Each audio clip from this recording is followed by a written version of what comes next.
Iglesia Universal de Jesucristo. Instituto Bíblico REP.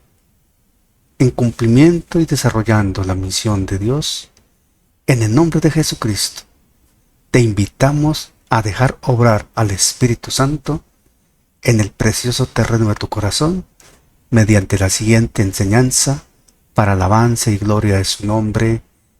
Amén. Amén. Él es la gracia y el favor que recibimos hoy. Amén. Padre, te damos gracias, Señor, por tu misericordia, por tu bondad, por tu poder, por permitirnos, Señor, hoy reunirnos, Señor, en este sitio virtual, Señor, para recibir, Señor, de ti, Señor, la enseñanza, Señor, para cada uno de nosotros, Señor. Yo te ruego, mi Rey amado, Señor, que tu Santo Espíritu esté, Señor, en medio de esta enseñanza y nos instruya conforme sea tu voluntad y que todo lo que nosotros hagamos aquí, Señor, sea para tu gloria, Señor, sea para tu alabanza, Padre amado. En el nombre glorioso de nuestro Señor Jesucristo, dejamos, Señor, esta clase en tus manos para que tu gloria sea manifiesta a cada uno de nosotros. Amén y amén. Aleluya, gracias. Se volvió a reintegrar Marta Patricia desde Madrid. Qué bueno. Irma, cuánto gusto, ¿cómo vas? Me alegra saludarte. Veo que estás mejor y de verdad le damos la gloria al Señor porque ya esos dolores y esas afugias por causa de la enfermedad ya pasaron a la historia, ¿verdad, Irma? Amén, bendiciones, mi pastor, gracias a todos. Sí, Perfecto, mi hermanito, ya vamos bien, gracias al Señor. me alegra, me alegra. Me alegra porque el Señor es bueno. Para los que no saben, la hermana Irma está terminando un proceso de recuperación después de durar prácticamente 2 semanas por una situación de dolencias que le terminó en una cirugía. Como 2 o 3 veces estuvo por allí, visitando el hospital. El Señor la envió como 2 o 3 veces a predicar y pues eso está bien finalmente, de eso se trata. Pero ante todo la sacó en victoria y hoy día está recuperada. Amén, La, amén. Saludos por la casa, que de verdad nos alegra esto. Bueno, hermanos, como dijo el dermatólogo, vamos al grano. Y la gallina dijo, yo también. Y aquí estamos, mis hermanos, reunidos para hablar de Hebreos. Estamos desarrollando un estudio de Hebreos y esta es la parte 38. No importa si no habían estado antes, tranquilos, las personas que hoy, como Marta Patricia, que por primera vez se vincula a este estudio, no se preocupen porque no tomaron los anteriores cursos, tranquilos. Enfóquense en lo que el Señor va a hablar de aquí en adelante. Es lo importante. Cada enseñanza tiene dos características. Corresponde a una secuencia que estamos llevando efectivamente porque estamos hablando de Hebreos bajo el título general. El título general es Superando lo mejor. Así se llama el estudio de Hebreos. Y vamos a esa secuencia y hoy estamos todavía en el capítulo 6. Estamos terminando el capítulo 6. Estamos terminando el capítulo 6 y bueno. Pero fíjese que hemos visto segmentos que nos ha llamado la atención y nos ha concentrado. Hoy, bajo el título El ancla firme del alma, vamos a desarrollar la enseñanza. El ancla firme del alma. Entonces los invito a que vayamos a Hebreos 6. Siendo Hebreos uno de los libros más complejos y realmente difíciles de enseñar. La verdad es que Hebreos es un libro difícil de enseñar. Pero, a ver, ¿cómo les explico esto? Se hace fluido cuando uno cuenta con la gracia del Espíritu Santo para enfocar un tipo de enseñanza, porque, pues lógico, no podemos tocar toda la profundidad de Hebreos porque, pues, no alcanzaría el tiempo, ¿verdad? Pero ahí estamos, con lo que corresponde, con lo que el Señor nos quiere mostrar. Vamos a estar en Hebreos 6, del verso 13 al 20. Hebreos 6, del verso 13 al 20. Y le voy a pedir el favor a nuestra secretaria en UJ La Gloria, Yuiset Valencia Castillo, que lleve a cabo la lectura de Hebreos 6, del 13 a 20, en Reina Valera, versión 1960. Yuiset, por favor. ¿Tienes audio, China? Yubisset. Sí, mi pastor, aquí estoy. Perfecto. Ubiquémonos todos en lo posible, por favor, tratemos de tener la Biblia allí para que sigamos la lectura que nos va a direccionar Yubisset y pongamos la atención porque va a ser muy interesante. Yo sé que muchos de nosotros hemos leído, estudiado, enseñado, escuchado enseñanzas y sermones referente a este segmento, lo sé, lo sé. La idea de alguna manera la tenemos en nuestro corazón, pero pongamos atención a la lectura y vamos a entrar en materia. Adelante, Yubisset. Mi pastor, qué pena, ¿me podrías confirmar Hebreos 6? Sí, del 13 al 20. Hebreo. Ok. Listo, mi pastor. Dice, ay, perdona a todos, Dios los bendiga. Buena noche para cada uno de los alumnos. Gloria a Dios y mis amados hermanos. Hebreos capítulo 6, del verso 13 al 20, mi pastor. Sí, señora. Amén. Leemos la palabra de Dios en el nombre del Padre, del Hijo y del maravilloso Espíritu Santo de Dios. Dice, porque cuando Dios hizo la promesa a Abraham, no pudiendo jurar por otro mayor, juró por sí mismo, diciendo, de cierto te bendeciré con abundancia y te multiplicaré grandemente. Y habiendo esperado con paciencia, alcanzó la promesa. Porque los hombres ciertamente juran por uno mayor que ellos, y para ellos el fin de toda controversia es el juramento para confirmación. Por lo cual, queriendo Dios mostrar más abundantemente a los herederos de la promesa la inmutabilidad de su consejo, interpuso juramento, para que por dos cosas en las cuales es imposible que Dios mienta, tengamos Perdón, Yubisset, verso 18, para que por dos cosas inmutables. Bueno, Amén, sí, señor. repítelo, por favor. Para que por dos cosas inmutables, en las cuales es imposible que Dios mienta, tengamos un fortísimo consuelo los que hemos acudido para asirnos de la esperanza puesta delante de nosotros, la cual tenemos como segura y firme ancla del alma, y que penetra hasta dentro del velo. Verso 20, donde Jesús entró por nosotros como precursor, hecho sumo sacerdote para siempre, según el orden de Melquisedec. Amén. Amén. Amén. Perfecto. Reitero e insisto.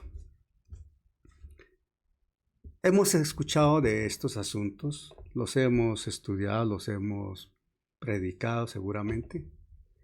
Sabemos de Melquisedec alguna cosa, de la relación de Jesús con Melquisedec, de Abraham, de la bendición, de habiendo esperado con paciencia alcanzó la promesa, de la inmutabilidad de Dios, etc. Pero bueno, vamos a entrar en materia. Y permítame presentar un preámbulo a título como de resumen, porque pues llevamos ya 15 días sin mirar esto y esto es como un salto a un tópico que vamos a pasar como a otra área. Entonces, quiero hacer como un gran resumen de lo que hemos estudiado.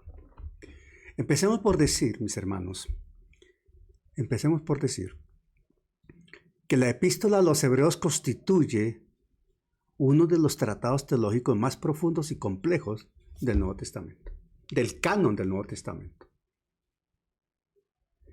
En él, en Hebreos, el autor, que es anónimo, no se conoce el autor, aunque algunos se lo atribuyen a Pablo, pero como tal no se conoce un autor.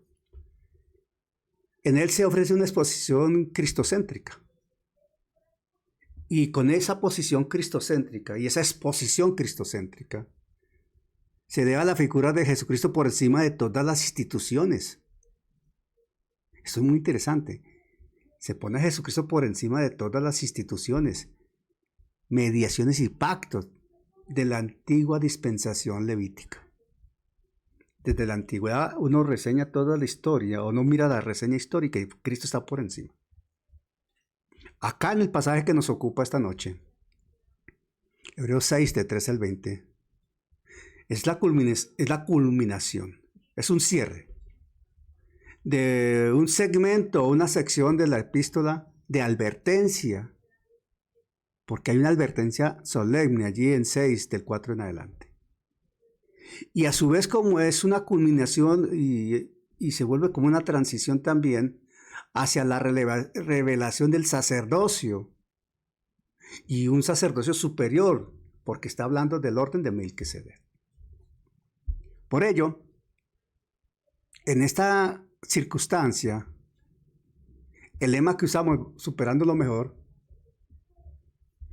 nos conduce a trabajar, explorar, escudriñar, para desentrañar riquezas de la seguridad de la salvación, y afirmamos que la salvación no se pierde. ¿Por qué? Porque está anclada no en la fragilidad de la voluntad humana, sino en la inmutabilidad del carácter de Dios. Uno, y en la obra consumada del Hijo del Dios eterno, Jesucristo. Y esto es absolutamente poderoso.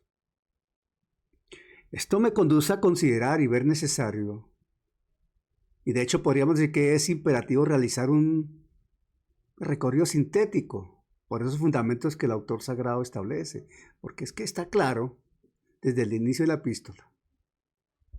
Hay aspectos que el Hebreos va tocando, nos va alimentando, nos va recordando, nos va exhortando y nos va confrontando para ponernos delante de un espejo que es la verdad del Dios eterno. ¿Por qué? Porque el libro de Hebreos no comienza con un saludo convencional, como vemos en muchos otros libros de la Biblia, sino con una declaración exegética de la supremacía de la revelación en el Hijo, Dios habiendo hablado. Se afirma que Dios, habiendo hablado en tiempos pasados a través de los profetas de manera fragmentaria y diversa, ha hablado finalmente, ahora finalmente, en estos postreros días, en la persona del Hijo. A través del Hijo, con la manifestación del Hijo. Y el Hijo es el heredero de todo. Y el Hijo es el resplandor de su gloria.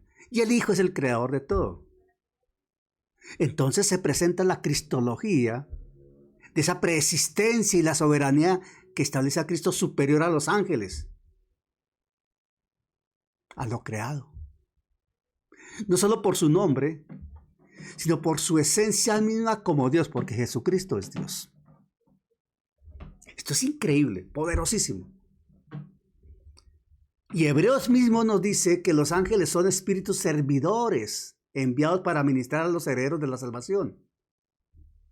Y ahí estamos nosotros también. Pero el Hijo de Dios, es el soberano sentado a la diestra de la majestad en las alturas. Eso es poderoso, hermano. Eso está en el capítulo 1. Y pasando al capítulo 2, estoy haciendo una sinopsis realmente. El preámbulo es una sinopsis de lo que hemos visto. Avanzando al capítulo 2, se introduce la advertencia inicial de no deslizarnos.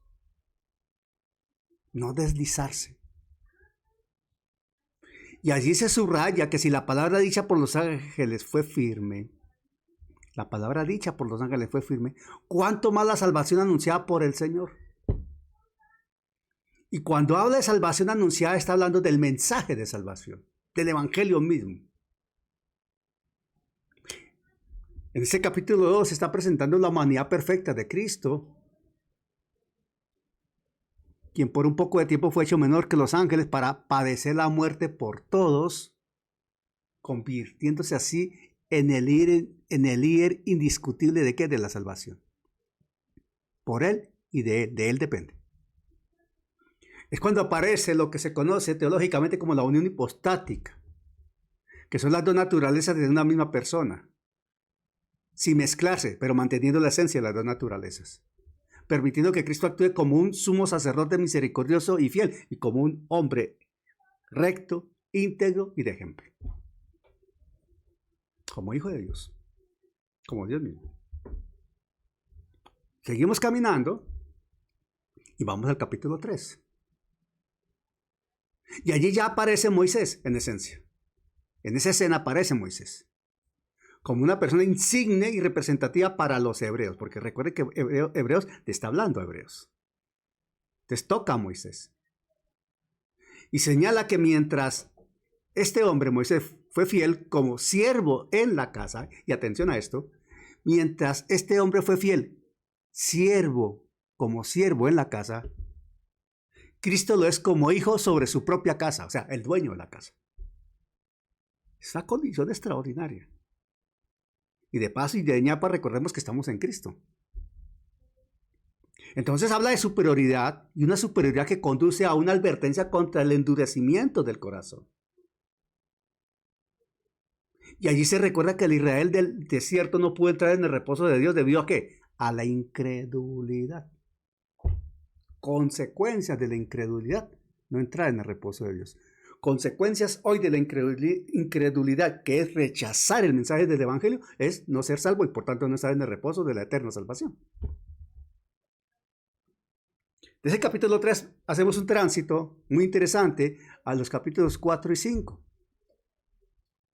Y allí habla de la doctrina del reposo y el inicio de la exposición del sacerdocio. Comienza a hablar de ese sacerdocio.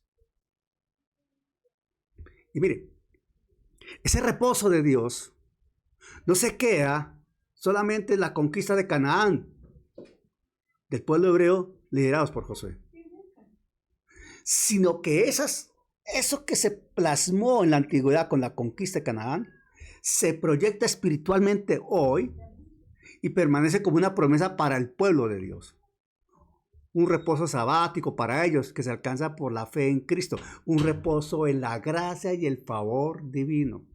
No que vamos a guardar el sábado, eso no es así.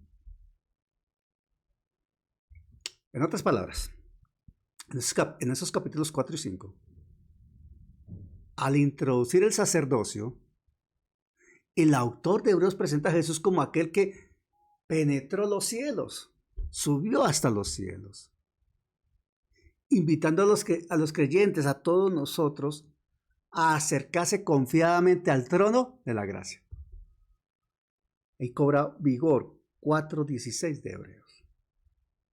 4:16. Quiero que lo leamos. Hebreos 4:16. Es uno de esos versículos, hermanos, que alienta. Y no voy a dar un consejo, pero voy a hacer una recomendación. Cuando te sientas agobiado o agobiada, lee 4:16 de Hebreos y dice: acerquémonos pues confiadamente al trono de la gracia para alcanzar misericordia y hallar gracia para el oportuno socorro. Repito, cuando te sientas agobiado o agobiada, acuérdate de 4:16 de Hebreos, porque tienes a dónde acudir. ¿Sabes qué es lo mejor? Él nunca está ocupado, la puerta siempre la tiene abierta para ti. ¿Y para qué quiere entrar? Él no se pone bravo. ¿Y saben todavía qué es lo mejor? Aún más, que Él nos pueda atender simultáneamente a todos nosotros en privado. Grandioso. Él nos puede atender simultáneamente a todos en privado. Y a todos nos abraza, a todos nos consuela, a todos nos alienta, a todos nos fortalece, a todos nos escucha, a todos nos habla, a todos nos corrige, etc. Él está dispuesto como Padre bueno para abrazar al Hijo que le busca. Eso es poderoso, 4:16.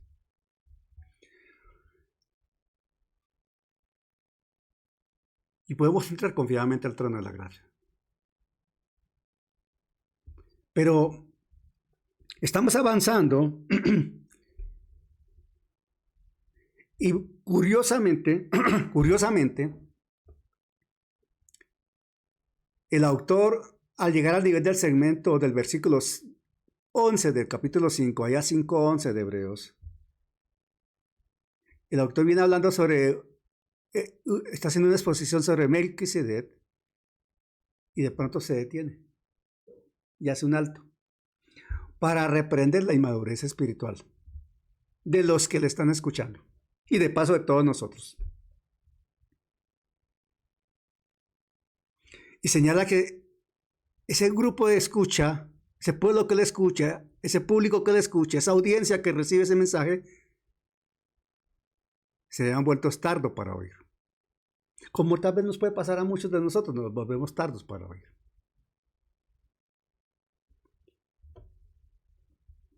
Y viene el famoso 5:14. Pero el alimento sólido es para los que han alcanzado madurez, para los que por el uso tienen los sentidos ejercitados en el discernimiento del bien y del mal. Y entonces se pasa a esa sección extraordinaria que cobija el capítulo 6 del verso 1 al 12, donde se presenta una de las advertencias más severas de las Escrituras sobre la imposibilidad de la restauración para aquellos que, habiendo gustado de los dones celestiales, recaen en esa apostasía, en ese rechazo voluntario. Pero allí hay un tono que cambia de una manera dramática y toma una expresión de consolación, asegurando que Dios no es injusto para olvidar la obra de los santos y en consecuencia exhorta, anima, invita a imitar a quienes por la fe y la paciencia heredan las promesas. Es impresionante, hermano. Los que recuerdan la alcaldía de Antana de Mocus, garrote y zanahoria. El Señor nos da garrote a veces, pero nos pone la zanahoria. Y esa zanahoria del cielo es amor, gracia y favor. El garrote del cielo es una jalada de orejas para llamarnos la atención. Y todos necesitamos pasar por ahí. Y el Señor presenta en estos elementos del capítulo 6 una pedagogía de la madurez. Enseña de la madurez. Porque habla de los rudimentos de la ley a la luz del Espíritu Santo, con la revelación del Espíritu Santo como rudimento de la fe. Y se constituye en un aspecto medular antes de abordar los temas de la seguridad. Para poder entender esos temas de la seguridad hay que tener claro en qué hemos creído y cómo hemos creído. Hay que entender esa estrategia. Debes tener claro en quién has creído, en qué has creído, cómo has creído, para poder entender que tu salvación está asegurada, por lo mismo que has creído. Y el autor le está dando una trascendencia impactante, una gran importancia, plena importancia, a la necesidad de madurar. O sea, está reprendiendo la pereza espiritual. Está llamando a la diligencia. Está llamando a la obediencia diligente, con frutos. No está aceptando leche. Está diciendo, ya deben comer más grueso. Ya no pueden estar tomando solo lechecita. Y el autor, para elevar a su audiencia y hacerle ver la dimensión de lo que habla, cita esos fundamentos como rudimentos básicos. Y uno dice, Dios mío, Señor del cielo, si estos son los básicos, entonces, pero con el Espíritu Santo siempre serán básicos. Hay que tenerlo muy claro. Y eso viene desde la ley, que los estudiamos desde la ley y los trajimos al propósito del autor de Hebreos. En ese contexto judaico, porque se necesitaba darle solidez a esa fe de la gente que estaba luchando por no volver atrás. Por no volver atrás. El arrepentimiento de obras muertas, la fe en Dios, la doctrina de bautismos, la imposición de las manos, la resurrección y el juicio eterno. Ya lo hemos estudiado, le dedicamos buen tiempo a eso. Y esos cimientos, esos rudimentos no son despreciables. Son esenciales. Son una plataforma necesaria para entender la dimensión superior de la revelación y la luz del Espíritu Santo, mostrándonos quién es Jesucristo. Su gracia y su favor. Y eso viene ahora desde el 6:4 en adelante. El autor presenta y sostiene que no se puede pretender profundizar en el ministerio celestial de Cristo si se ignora el significado tipológico de esas bases, de lo que implican esas bases de fe. En vano pretender saber más de Jesucristo si ignoramos esos fundamentos esenciales de nuestra fe. Y de ahí viene la advertencia. Una advertencia sobre el estancamiento. Y hay que dejarse guiar, llevar hacia la madurez. ¿Y quién nos lleva hacia la madurez? El Espíritu Santo. Además, esa madurez no es opcional. Hay que crecer y madurar. Hay que crecer y madurar. Es una condición, llamémosla vital, para poder disfrutar plenamente de las inmutables verdades y promesas de la palabra. Hay que madurar. De lo contrario, no se va a poder disfrutar. Por eso el ojo espiritual, entrenado en la madurez, puede divisar con claridad la firmeza del ancla que penetra detrás del velo. Eso es importante, hermano. Muy importante. Y entramos entonces al tema que nos compete hoy. Hemos durado 25 minutos hablando de este preámbulo necesario. Y entramos al tema de hoy. Ya hemos leído la escritura. Y vamos a esa transición del versículo 12 al 13 para entender la lógica del autor. Él ha instado a los creyentes a ser imitadores de los patriarcas. Vamos a leer allí, 12 y 13. Porque cuando Dios hizo la promesa a Abraham, no pudiendo jurar por otro mayor, juró por sí mismo, diciendo, de cierto te bendeciré con abundancia. Perdón, me está adelantando, 12 y 13. A fin de que no os hagáis perezosos, sino imitadores de aquellos que por la fe y la paciencia heredan las promesas. Imitadores. Lo vuelvo a repetir despacio. Imitadores. ¿De quiénes? De aquellos que por la fe y la paciencia heredan las promesas. Y Pablo dijo, sed imitadores de mí, como yo lo soy, de Cristo. Hay que poner los ojos en quienes realmente muestran fe, gracia y favor del cielo. Hay que poner los ojos también en aquellos que realmente uno ve, que son obedientes a la fe y a la verdad. Porque cuando Dios hizo la promesa a Abraham, no pudiendo jurar por otro mayor, juró por sí mismo. Porque hay promesa de Dios allí. Y allí en el verso 12 y 13 entonces empieza esa transición. Invita a los creyentes a ser imitadores. De aquellos que están plasmados en la escritura, en los ejemplos de fe. Habla de Abraham, así como anteriormente citó a Moisés. Y Abraham es un paradigma, es un referente, es un ícono, digámoslo así, permítanme la expresión, de la fe paciente que recibe la promesa divina, que ve cumplida la promesa divina. ¿Queremos hablar de fe? Miramos a Abraham. ¿Queremos hablar de paciencia? Miremos a Abraham. ¿Queremos hablar de alguien que realmente le creyó a Dios y supo esperar? Miremos a Abraham, 25 años esperando al hijo. Y nosotros nos afanamos porque llevamos 2 días y el Señor no nos contesta. Imagínate. Abraham es un gran referente de fe. Con todos sus errores, porque Abraham cometió errores. Pero aún así le creyó a Dios y Dios lo respaldó.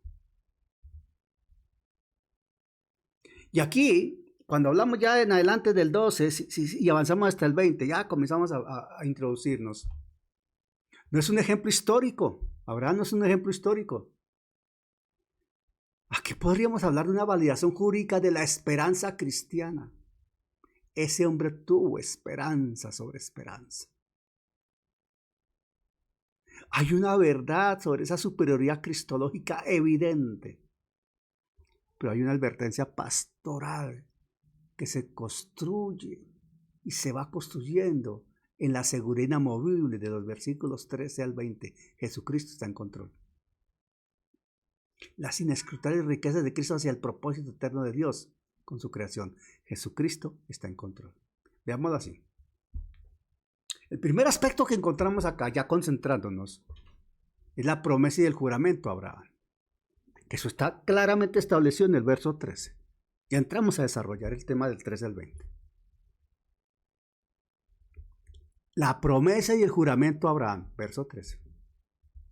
Por cuanto Dios hizo la promesa a Abraham, no pudiendo jurar por otro mayor, juró por sí mismo. Hemos hablado mucho sobre eso que Dios juró. Cuando vamos al exégesis, al estudio detallado de ese original griego, de lo que esto quiere decir, y lo constatamos con su coherencia en Génesis 22, a la altura del verso 16-17, allí donde Dios ratifica su pacto tras la prueba de Isaac. Todos sabemos la historia de la prueba de Isaac. Entonces nos impacta lo que estamos encontrando allí. ¿Por qué? Este acto de jurar no es un indicativo de que la palabra de Dios carezca de veracidad. Ojo con esto. Muchas veces uno jura para que le crean. Humanamente uno jura para que le crean. No, aquí Dios no está jurando para que le crean. Él no necesita jurar para que le crean. Dios jura como una condescendencia divina hacia la debilidad humana para otorgar una seguridad extra al hombre. No porque Dios necesite jurar, es que Dios necesita fortalecer al hombre. Entonces le da una instancia humanamente comprensible. Entre los hombres se jura. Y Dios le está diciendo más o menos a Abraham, ustedes entre hombres juran para confirmar algo, aunque yo no necesito jurar, yo te juro por mi propio nombre. Hay un micrófono abierto, perdón. Eso quiere decir que Abraham tenía sus propias debilidades humanas. Dios sabía que Abraham podría confundirse, podría tener momentos de debilidad, podría tener momentos de flaqueza, y él lo fortalece diciéndole, te lo juro. Jesús en el Nuevo Testamento, en los evangelios, varias veces dice, de cierto os digo. Él perfectamente podría haber dejado registrado, os digo, y sería suficiente, pero él dice, de cierto os digo. O sea, en verdad, esto es así. Y uno conversando con alguien le dice, vea hermano, de verdad, no le miento. Y podría sencillamente decir, hermano, no le miento. Y sería suficiente. De verdad, créame, no le miento. Entonces uno enfatiza, tal vez sin necesidad, pero uno enfatiza para que el otro esté seguro de lo que está escuchando. Y aquí Dios, conociendo esa debilidad humana, le enfatiza a Abraham para que esté seguro de lo que está escuchando.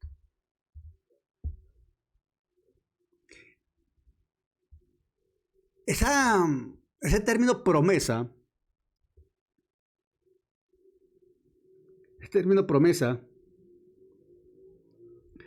porque cuando Dios hizo la promesa a Abraham, del verso 13, ese término promesa habla de atención a esto, ese término promesa, desde la lingüística del hebreo, pasándolo al griego, en el contexto que el Espíritu Santo está transmitiendo, el término promesa, la palabra promesa, la acción de prometer, denota un compromiso unilateral de Dios. Dios es el que se compromete.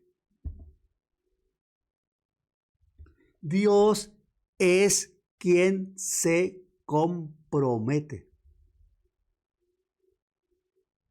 Y ahí como está manejado verbalmente la expresión, hizo la promesa y juró, indica una acción puntual y definitiva en el pasado que fundamenta el presente del creyente. Dios le juró a Abraham y le cumple. Dios a nosotros nos cumple también sus promesas, porque es un Dios inmutable. En otras palabras, la estructura gramaticalmente hablando, ese contexto gramatical de lo que está expresado allí, direcciona a entender que el juramento es la garantía de la promesa. Es el sello. ¿Por qué? Ahora veamos este contexto cultural. En la cultura de la época, en la sociedad de la época, el juramento por una autoridad superior era el método definitivo para sellar un compromiso.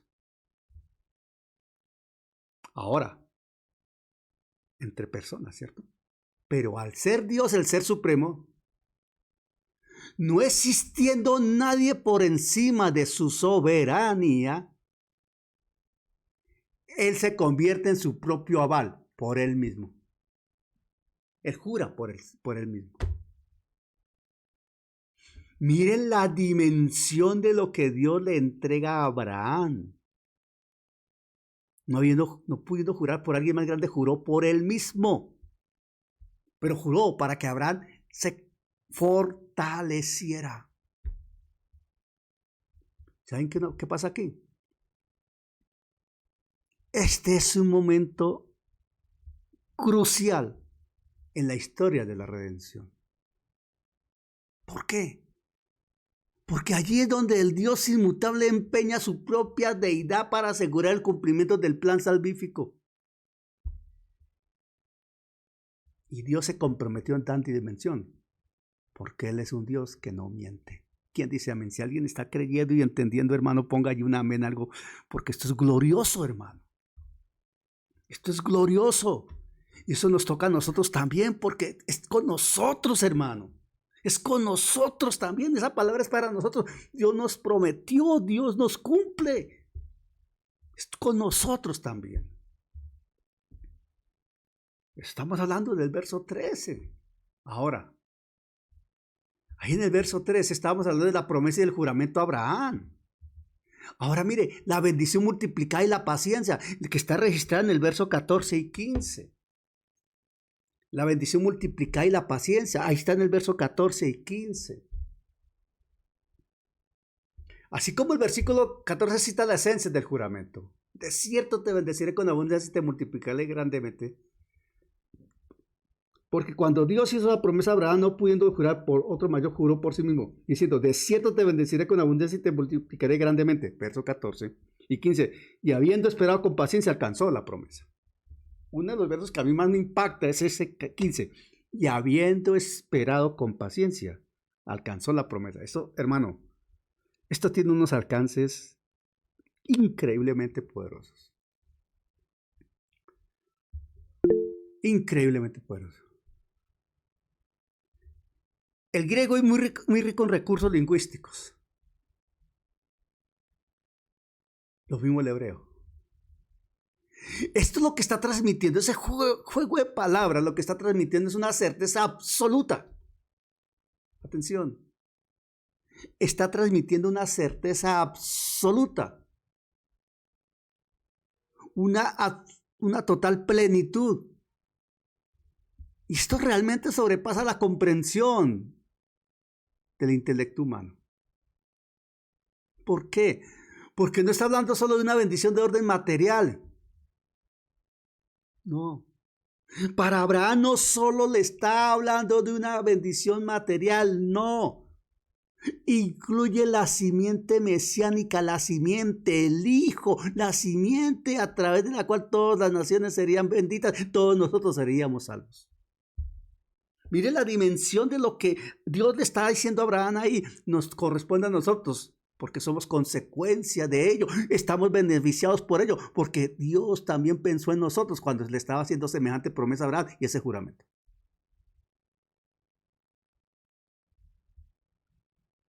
Pero el verso 15, y habiendo esperado con paciencia, alcanzó la promesa. El verso 15 toca la condición humana. Añade el elemento humano necesario. Dice, y habiendo esperado con paciencia, alcanzó la promesa. Esa expresión, habiendo esperado con paciencia, presenta una descripción de una constancia, atención, habiendo esperado con paciencia, es un continuo, una acción continuada, y describe una constancia que no se rinde ante el paso del tiempo, ni ante las circunstancias adversas. Ojo, y habiendo esperado con paciencia quiere decir que no se rinde ante el paso del tiempo, ni ante las circunstancias adversas. ¿Quién dice amén? Dios nos llama a librar la buena batalla de la fe. No nos rendimos ante el paso del tiempo ni ante las circunstancias adversas. Sabemos que Dios prometió y Dios cumple. Pongamos lo nuestro, que Él cumple lo suyo. Abraham esperó 25 años por Isaac. Solamente 25 añitos. Pero esperó mucho más por la ratificación del pacto. Mucho más. Entonces esa paciencia que expresa la palabra en torno a Abraham no es una virtud pasiva. Ojo, no es una virtud pasiva, no es cruzarse de brazos. Ahí. No, nunca. Es una fe activa. Es una fe activa que descansa en la fidelidad de Dios. ¿Me estoy explicando? Una fe activa que descansa en la fidelidad de Dios. ¿Cuál fue el resultado? Alcanzó la promesa. O sea, llegó a ver el cumplimiento inicial que garantizaba el cumplimiento final. Vio a su hijo. Vio los frutos, su descendencia. Y entendió que Dios iba a hacer todo lo demás. Vio el inicio de la promesa. Y entendió que el final estaba garantizado. Dios lo estaba garantizando. O sea, en otras palabras. La obtención de la promesa por parte de Abraham, haberla visto, sirve de ancla en esa historia para la fe del creyente, para nosotros. ¿Por qué? Un silogismo de lo que la palabra enseña. Si Dios cumplió con el patriarca, cumplirá con los herederos de la fe. Y ahí estamos tú y yo. A ver si me hice entender. Si Dios cumplió con el patriarca, cumplirá con los herederos de la fe. Y ahí estamos todos nosotros. Es impactante, hermano. Es impactante. Está hablando Dios, el Dios inmutable. Ahora, en los versos 16 y 17, porque los hombres ciertamente juran por uno mayor que ellos, y para ellos el fin de toda controversia es el juramento para confirmación, por lo cual, queriendo Dios mostrar más abundantemente a los herederos de la promesa la inmutabilidad de su consejo, interpuso juramento. Vamos a explicar un poco más esto. Hay una naturaleza jurídica y teológica del juramento divino. Ojo, la naturaleza jurídica y teológica del juramento divino. Eso tiene su razón de ser jurídicamente hablando, teológicamente expresado. Vemos cómo el autor de Hebreos usa una analogía de la conducta humana para poder elevar la comprensión de la fidelidad de Dios, lo del juramento. Y ahí está el corazón del argumento sobre la seguridad legal de nuestra salvación. Sí, Señor, en ese juramento. Constituye el corazón del argumento sobre la seguridad legal de nuestra salvación. Porque los hombres ciertamente juran por uno mayor que ellos. Y para ellos el fin de toda controversia es el juramento para confirmación. Esa expresión la entendemos nosotros, pero hay que colocarla ahora en un ámbito legal y social. Pero ese ámbito legal y social hay que ubicarlo en la época. En aquel entonces, vuelvo a tocar el tema, ampliándolo. El juramento era el instrumento supremo para dirimir disputas. Después del juramento ya, todo quedó, ahí quedó. Cuando se invocaba a un tercero superior como testigo y juez, las partes se sometían a una verdad trascendente. Cuando se habla de controversia,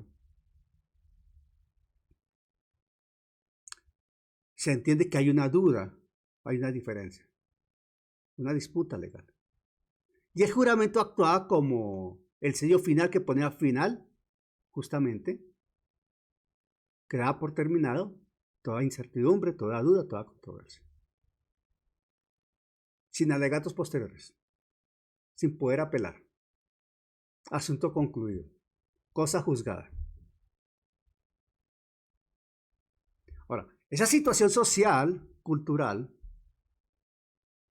trasladémosla al plano teológico con el propósito de demostrar que Dios, aunque su palabra es verdad intrínseca, es absolutamente verdad y no necesitaría jurar. Dios utiliza las formas de comunicación humanas y apela a ellas para darnos tranquilidad. Seguimos confirmando lo que antes estábamos diciendo.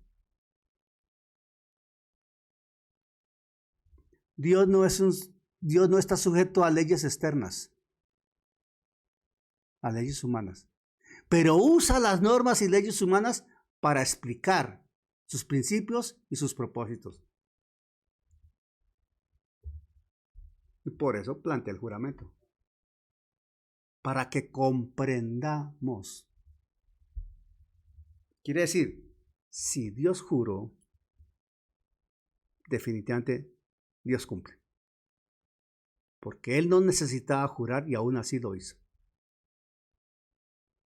O sea, ese juramento de Dios causa que su palabra sea todavía más sólida en nosotros como verdad.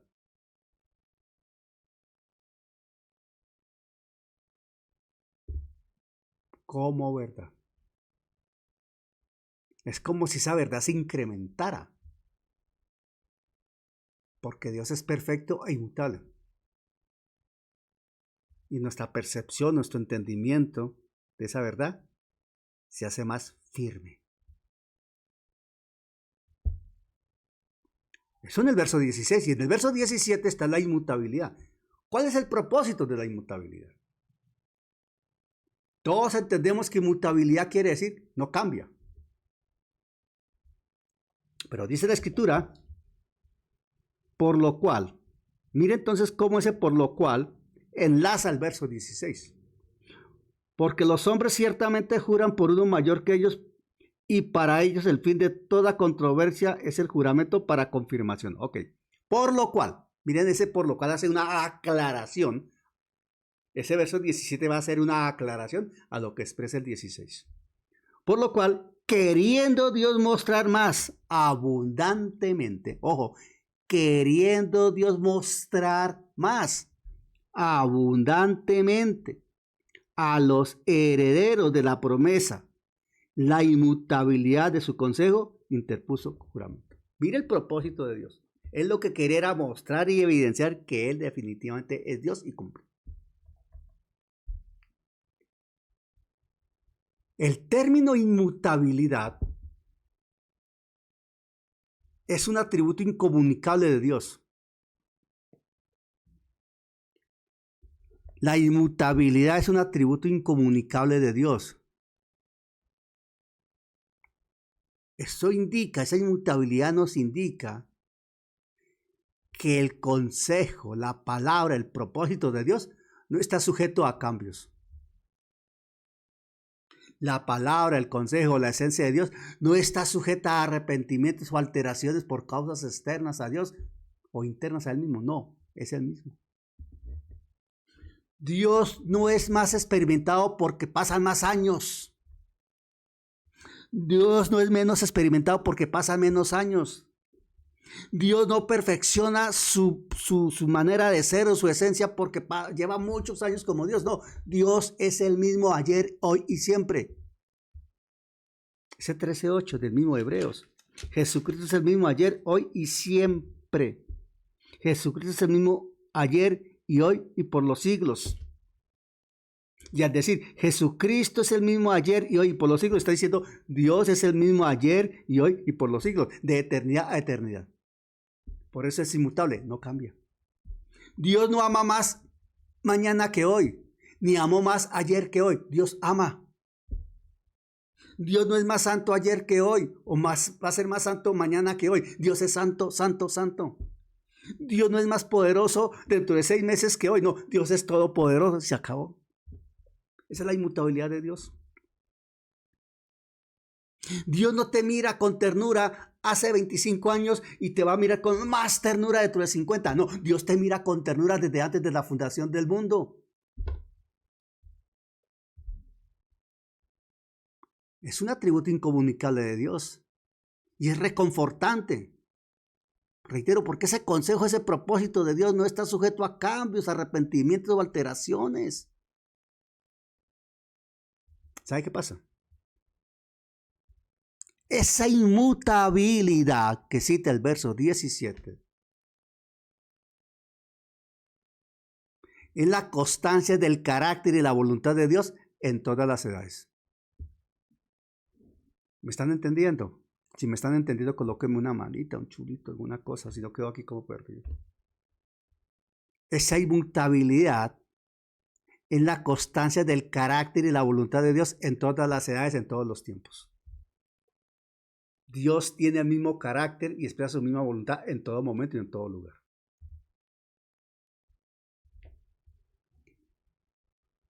Dios desea mostrar esto más abundantemente,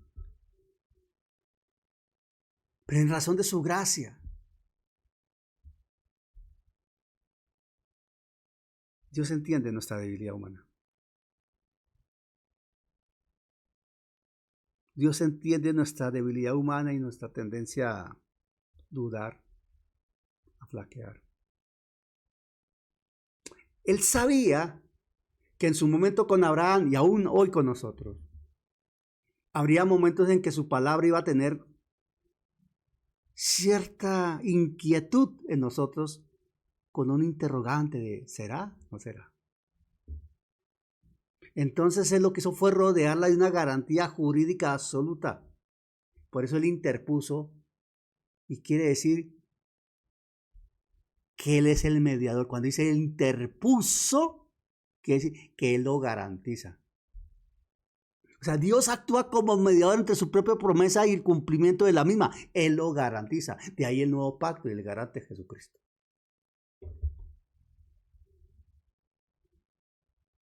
Dios hace todo para que nosotros le creamos, hermanos. Dios hizo todo lo necesario para que Abraham le creyera. Y Dios hace todo lo necesario para que nosotros le creamos. Por eso hay que leer las Escrituras con cuidado, con determinación, con decisión, con anhelo, con propósito, con ese deseo de saber más, de conocer más de la gracia y del favor divino, para alimentarnos y crecer. Lo que está diciendo el Señor implica que esa mediación, que el haber interpuesto ese juramento, que el haber obrado de esa manera, indica todo eso que Dios nos está diciendo que la salvación no es un plan contingente, de ocasión, sino un decreto eterno que ha sido sellado con la misma deidad de Dios y mostrado a los hombres por la obra de la cruz. Esto es poderoso, hermano. Los herederos de la promesa. Los herederos de la promesa son identificados en un contexto dispensacionalista, porque hay que hablar de dispensación, esos tiempos que Dios establece en su relación con los hombres de acuerdo a las circunstancias de cada época. Los herederos de la promesa se identifican en ese contexto dispensacionalista como quienes están en Cristo,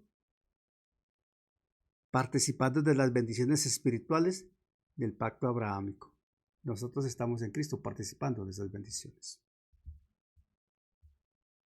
por la fe. Es algo increíble, de verdad. ¿Cuáles son esas dos cosas inmutables? Ese fortísimo consuelo.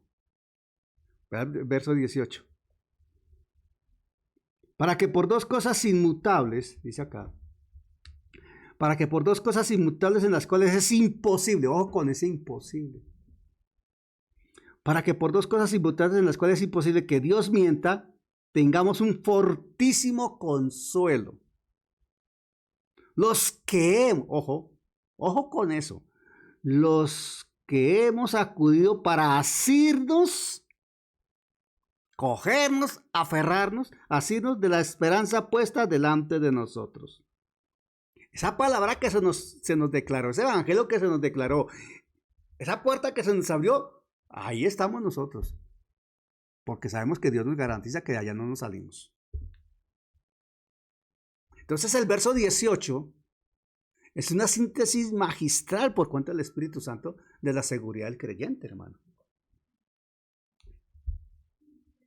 ¿Por qué? La seguridad del creyente, ojo con esto que se escucha sencillo, se dice fácil, pero mire la profundidad que contiene. La seguridad de la salvación del creyente. La seguridad de la salvación tuya y mía. La seguridad de la salvación del que nace de nuevo, porque estamos hablando del que nace de nuevo, de la nueva criatura,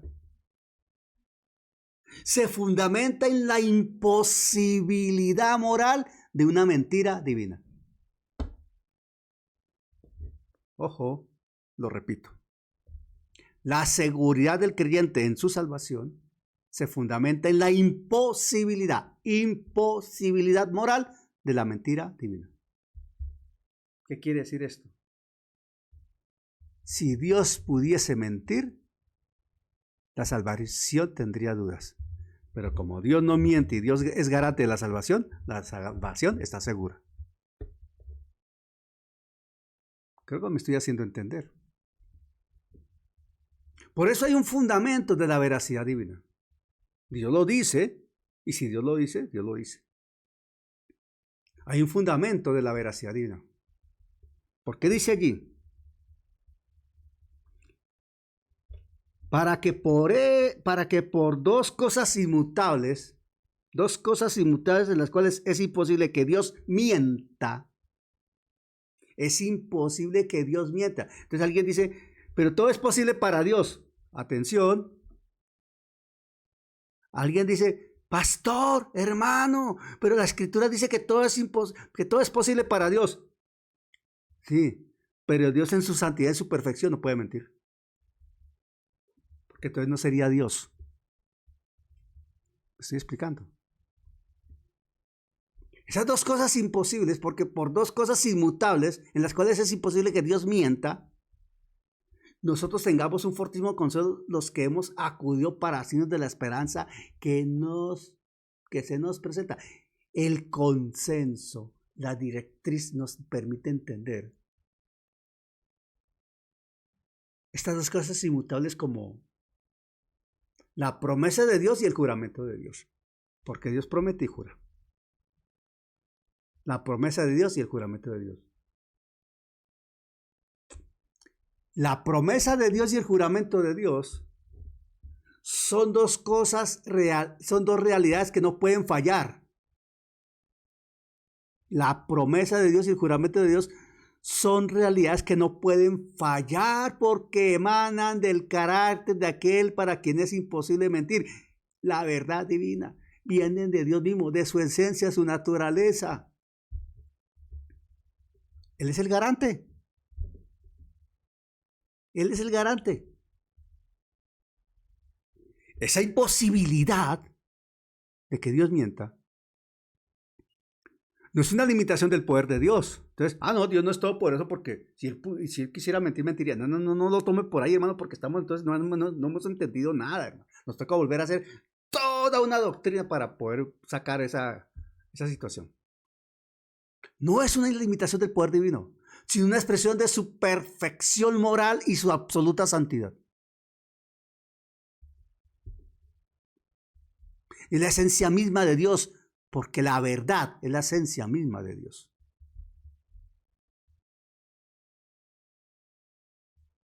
Esto quiere decir, atención, estoy hablando cosas, hermano, estoy hablando cosas profundas teológicamente, doctrinalmente muy sólidas, hermano. Esto puede ser una papa caliente para más de uno que no la alcanza a digerir. Estoy hablando cosas profundas, hermano. Cualquier palabra que sale de la boca del Señor es una extensión de su propio ser, de su propia naturaleza, de su propia esencia, de su propia verdad. Su verdad es incuestionable.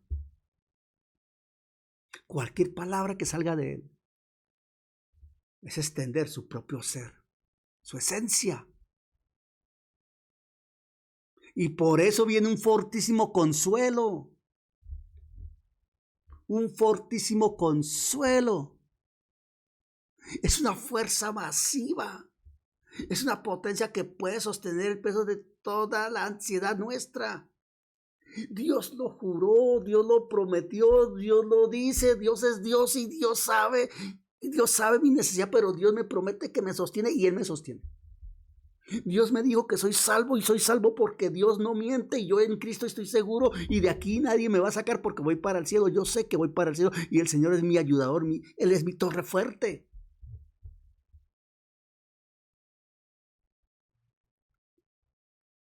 No es un sentimiento, es algo subjetivo. Es una exhortación, hermano. Es una palabra que alienta y fortalece, proveniente de la realidad del Dios mismo. Es entender que la palabra de Dios es real porque Él es real. Por eso, vemos acá, mis hermanos, en el verso 19, ya voy terminando, verso 19, que hay un refugio de la esperanza. Mire, verso 19, la cual tenemos como segura y firme ancla del alma y que penetra hasta dentro del velo, donde Jesús entró por nosotros como precursor, hecho sumo sacerdote para siempre según el orden de Melquisedec. A ver, entendamos esto. El refugio de la esperanza está presente. Nosotros los creyentes somos descritos como aquellos que hemos acudido o hemos llegado a refugiarnos en Él. Eso tiene alguna relación con la ciudad de refugio que destaca el Antiguo Testamento, donde quien había cometido algún delito, alguna situación, estaba seguro que no lo iban a matar. El perseguido estaba seguro allá. El vengador no podía tocarlo mientras estuviese en esa ciudad seguro. En el nuevo pacto, ese lugar de refugio no es un lugar geográfico, no es una ciudad. No. Sí, es Jesucristo. Y es la fe viva, la esperanza, la que nos hace asirnos a Él. Es una fe determinante, decidida, vehemente. Es tomar, mediante esa fe determinante, una posición por esa promesa de Dios. Porque Dios ha extendido su brazo y yo me aferro a Él. Dios extiende su mano y yo me aferro a su mano. Es mi esperanza absolutamente clara. No es algo vago, algo vano, algo perdido. No, es una expectativa clarísima, fundamentada en hechos ciertos. Dios prometió y Dios juró.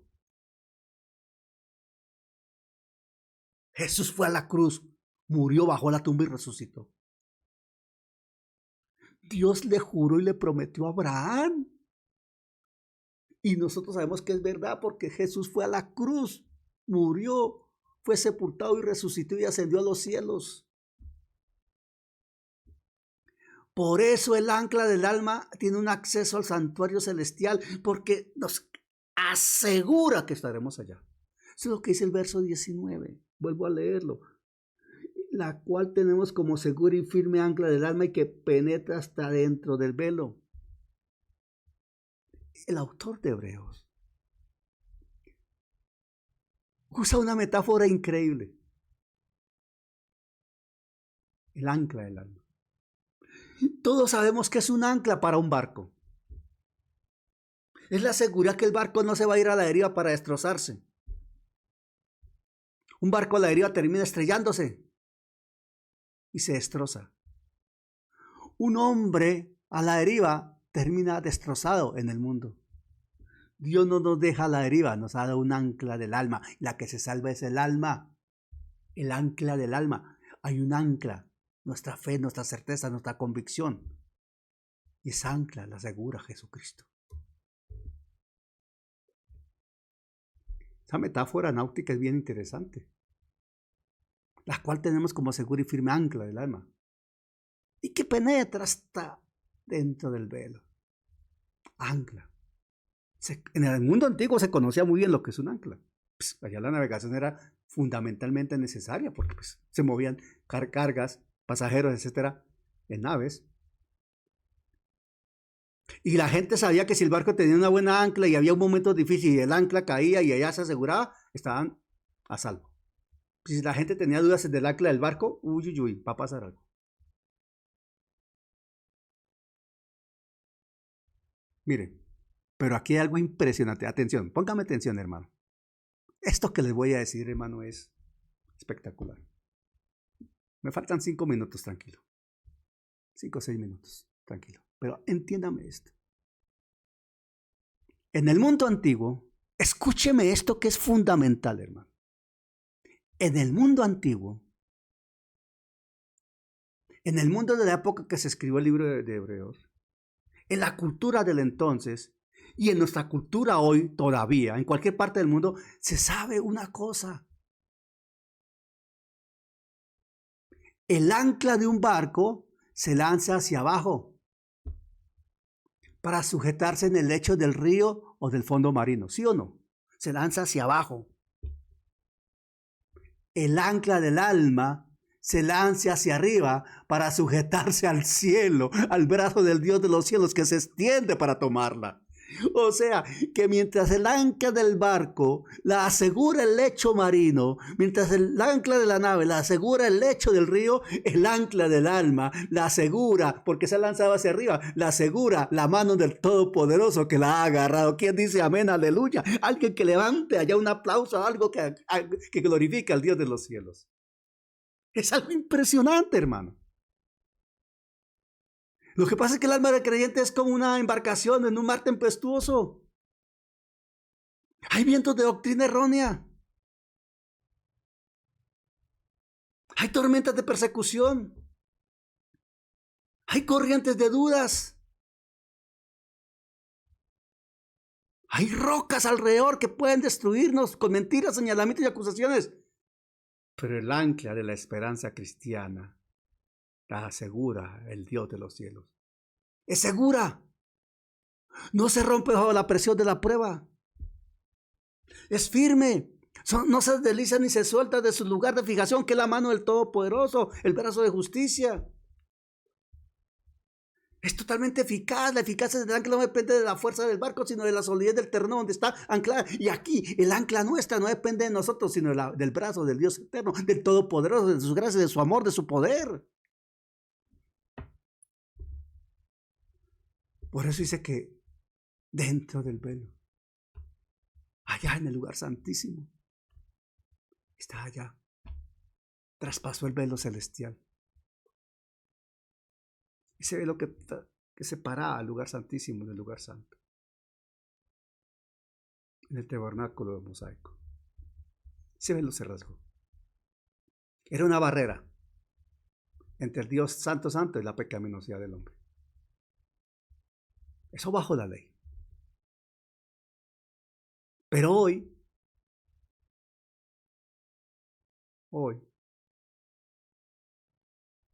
tenemos ese acceso abierto a Dios. Desde esa perspectiva trinitaria y dispensacional, tenemos un acceso abierto a Dios. No necesitamos intermediarios. Necesitamos estar en Cristo. Nuestra seguridad está garantizada porque el extremo de nuestra cadena de esperanza está sujeta al mismo trono de la gracia. Nuestra ancla está sujeta al trono de la gracia, al brazo del Señor. Por eso Él es el precursor y sumo sacerdote eterno, como dice el verso 20. Donde entró Jesús por nosotros como precursor, hecho sumo sacerdote para siempre, según el orden de Melquisedec.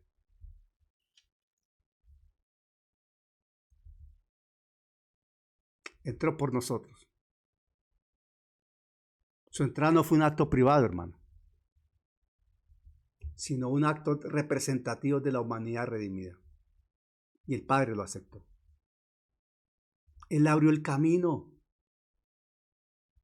marcando una diferencia absoluta con el sumo sacerdote del sacerdocio levítico. El sacerdote entraba solo y volvía a salir. Jesús entró para quedarse, no volvió a salir. Jesús entró para quedarse y para que nosotros podamos entrar con él. Efesios 3:1. 1:3, perdón. Y eso garantiza el destino. Jesús está con un cuerpo glorificado en el cielo. Y es la cabeza. Quiere decir que nosotros también estaremos en el cielo con un cuerpo glorificado. Y el autor cierra hablando del sacerdocio de Melquisedec. Y presenta nuevamente el sacerdocio de Cristo, constituido para siempre, según la orden real y eterna de Melquisedec. Porque Jesús ofrece una garantía que el sistema arónico, lo que viene de Aarón, nunca pudo ofrecer. Recordemos que el sacerdocio levítico era interrumpido por la muerte. El sacerdocio levítico era interrumpido por la muerte. El de Cristo es ininterrumpido. No lo rompe la muerte porque se lo garantiza la vida y la vida indestructible, la vida perfecta en Dios. Por eso ese sacerdocio sostiene el ancla, el brazo de Jehová. Esto quiere decir, y cierro con esto, nuestra seguridad no es un concepto abstracto, hermano. Nuestra seguridad no es un concepto abstracto, es una persona que vive y está en permanente intercesión detrás del velo. Jesucristo, el Hijo del Dios viviente.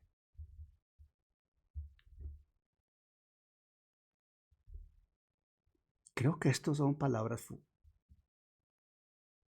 de peso, argumentos sólidos para estar seguros, para darle la gloria a Dios.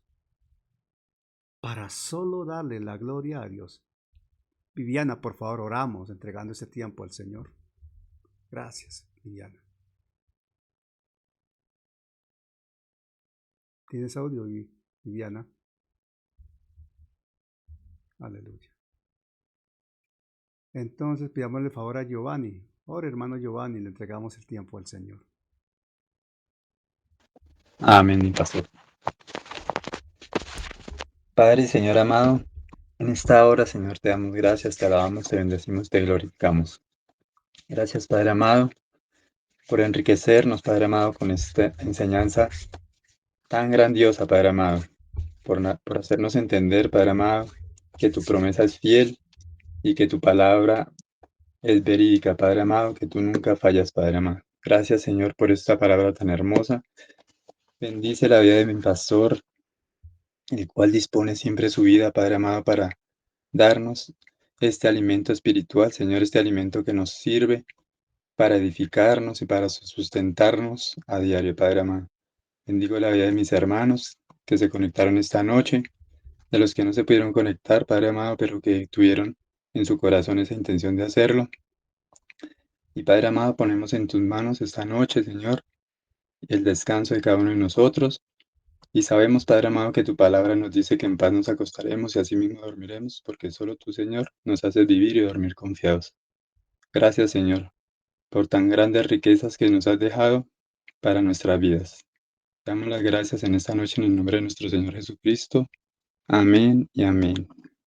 Amén. Hasta dentro de 8 días, si el Señor lo permite. Un abrazo en Cristo. Buena noche.